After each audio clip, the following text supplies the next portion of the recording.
Halo teman-teman sekalian, senang sekali bisa bertemu kembali hari ini dalam sesi tips komunikasi. Hari ini saya akan berbagi saya akan berbagi tips tentang 3 hal yang perlu dihindari.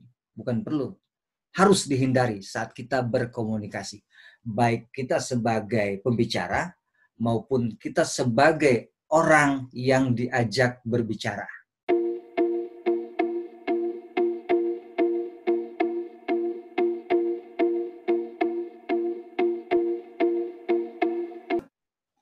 Kenapa 3 hal ini menjadi penting untuk dihindari? Karena kalau teman-teman tidak menghindari ketiga hal ini, maka teman-teman akan menjadi orang-orang yang tidak dihargai, orang-orang yang dibenci, bahkan menjadi orang-orang yang dijauhi. Kita tentu tidak mau menjadi orang yang dijauhi hanya karena kita tidak tahu cara berkomunikasi dengan baik, dengan benar, dan efektif. Apa 3 hal yang perlu dihindari itu? Ya, saya sudah siapkan di sini. Yang pertama, saat kita sebagai pembicara, yang perlu kita hindari adalah maksudnya hindarilah mendominasi pembicaraan. Ini sering terjadi. Kita sering lihat teman-teman kita, bos kita, atau siapa saja yang kita ajak bicara.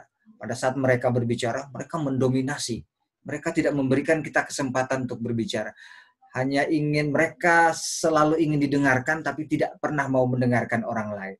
Jadi pada saat bicara mereka mendominasi dengan suara yang tinggi, dengan macam-macam lah cara-caranya.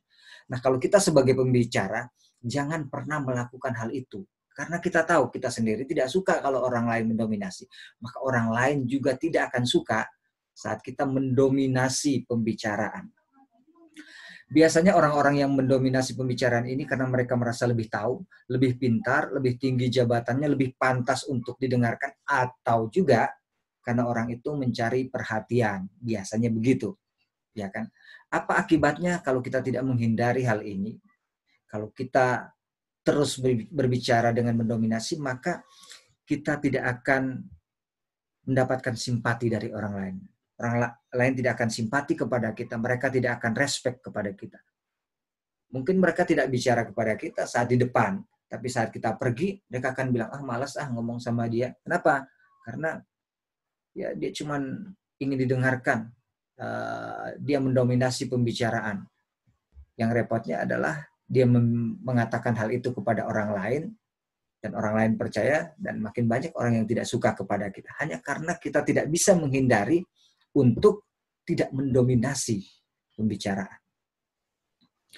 Oke, sekarang yang kedua, apa yang perlu kita hindari? Kalau tadi sebagai pembicara, hindari mendominasi. Sekarang sebagai pendengar, hindarilah untuk tidak merespon.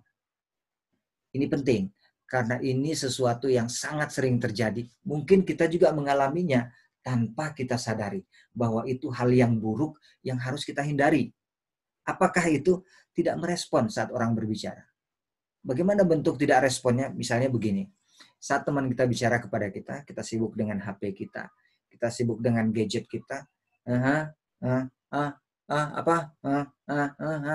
begitu, dan kita merasa itu biasa saja, padahal sebenarnya orang yang ngomong kepada kita itu bisa saja dia menyampaikan sesuatu yang sangat penting, yang dia berharap kita mendengarkan dengan serius, tapi kita tidak merespon.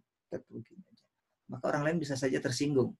Bisa saja orang lain merasa terabaikan.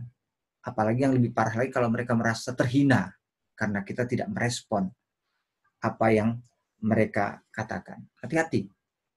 Atau misalnya tidak pakai gadget, tapi saat orang ngomong kita lihat sana, lihat sini, nggak peduli. Padahal harusnya kan kita menghadapkan wajah kita kepada si pembicara, memberikan respon dengan bahasa tubuh, dengan bertanya, oh gitu ya, wah luar biasa ya, wah bagus sekali, kok bisa begitu? Nah, harusnya kan respon seperti ini, gitu. Tapi orang-orang kebanyakan sekarang ini sejak masuk dunia yang namanya gadget ini, maka orang lebih banyak sibuk dengan gadgetnya daripada mengajak orang lain berbicara. Ya, itu yang kedua, hindari saat kita menjadi pendengar saat kita diajak berbicara oleh teman-teman kita atau sahabat kita. Kemudian yang ketiga, apa yang perlu kita hindari adalah penggunaan istilah-istilah atau terminologi-terminologi yang belum tentu dipahami oleh orang lain. Kita mungkin mengerti, dalam komunitas tertentu bisa kita pakai, karena komunitas tertentu itu adalah komunitas yang juga menggunakan istilah itu. Oke, tidak masalah. Yang jadi masalah apabila kita selalu menggunakan terminologi-terminologi tertentu, istilah-istilah tertentu yang kita anggap kalau kita ngomong dengan istilah itu kita merasa keren, kita merasa intelek, kita merasa tampak sebagai orang yang hebat lah ya. Padahal orang lain belum tentu mengerti. Nah, komunikasi itu kan supaya orang lain yang kita ajak bicara itu mengerti. Kalau mereka tidak mengerti dengan istilah kita, ya percuma, komunikasi itu tidak berjalan dengan efektif. Karena kita mengerti, mereka tidak mengerti. Buat apa komunikasi seperti itu kalau cuma kita saja yang mengerti dan audiens tidak mengerti. Yang perlu kita ingat, tidak semua apa yang kita tahu, tidak semua apa yang kita mengerti, itu dimengerti oleh audiens kita, pendengar kita. Jadi, supaya komunikasi menjadi efektif, gunakanlah istilah, kata-kata, bahasa yang dimengerti oleh audiens kita. Jangan memaksakan untuk menggunakan istilah kita kepada orang lain yang belum tentu mengerti. Jadi sekali lagi, hindari menggunakan istilah-istilah, terminologi-terminologi kepada audiens yang kita tidak tahu apakah mereka paham atau tidak dengan istilah yang kita pergunakan. Fleksibel menggunakan istilah. Oke? Saya ulangi lagi sekali lagi. Yang pertama, saat kita menjadi pembicara, hindari mendominasi. Berikan juga orang lain kesempatan untuk berbicara. Kemudian yang kedua, saat kita menjadi pendengar, jadilah pendengar yang merespon dengan baik saat orang lain mengajak kita berbicara. Dan ketiga, sebagai pembicara juga, hindari menggunakan istilah-istilah yang belum tentu dimengerti oleh orang lain. Gunakanlah istilah-istilah yang kita sudah yakin bahwa mereka pasti akan mengerti. Demikian tips komunikasi hari ini. Mudah-mudahan meningkatkan kemampuan kita dalam berkomunikasi dan kita menjadi seorang komunikator yang disenangi, disukai, dan dihargai oleh orang lain. Sampai jumpa dalam tips komunikasi berikutnya.